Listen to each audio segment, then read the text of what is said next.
President Trump is slamming the brutal regime of North Korea following the death of Otto Warmbier. Now listen to what General Jack Keane says could bring us to war with North Korea. Roll tape.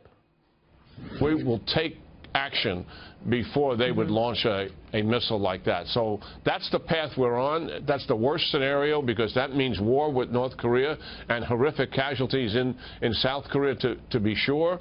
And that's why we have given the Chinese a lot of leeway here to see if they can come through with a sanctioned program. I'm very skeptical about their commitment to actually achieve those kind of results. But their president has talked to our president, and we're giving them the rope to see if they're going to get something done here. Interesting. Our next guest says President Trump has shown he is a champion of peace and human rights around the world.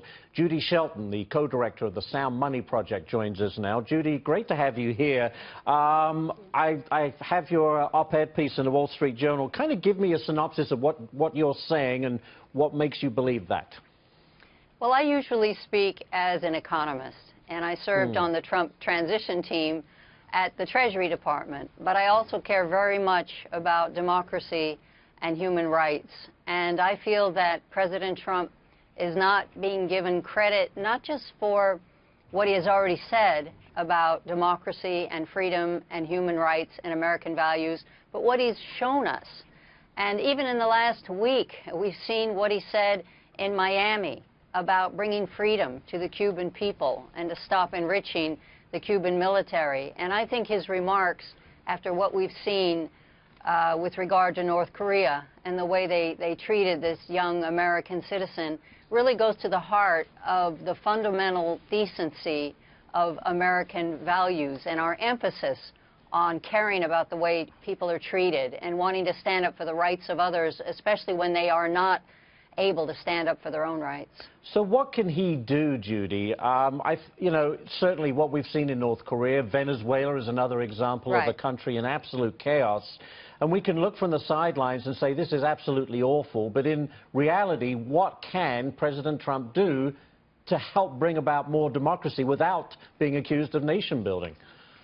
I think the world needs to know where America stands. We are still the moral authority on democracy and freedom and human rights. And President Trump already did something that was extremely important for Venezuela. He had an Oval Office meeting with Senator Marco Rubio and Vice President Mike Pence, and the wife of the champion of freedom in Venezuela, a man who's been imprisoned for being a democracy activist, came to see him. He walked out of the Oval Office, insisted a photo be taken, thumbs up, and immediately tweeted out, and we know he decides who writes those tweets and their content. President Trump said the Venezuelan government should let her husband out of prison right now. And it had such an impact in Venezuela. It was very powerful that the President of the United States was siding with this freedom champion.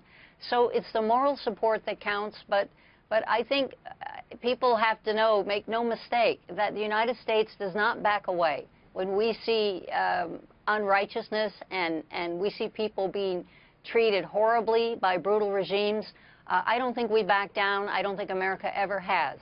Judy, very quickly, I've literally got 10 seconds, but it seems to me no matter what President Trump says, he'll always be criticized, whether it's about human rights or anything else. It's a shame. It's a shame. I think we should be supporting him, and he's doing the right thing. Well, we'll leave it right there. Judy Shelton, thank you so much for joining us. We appreciate it.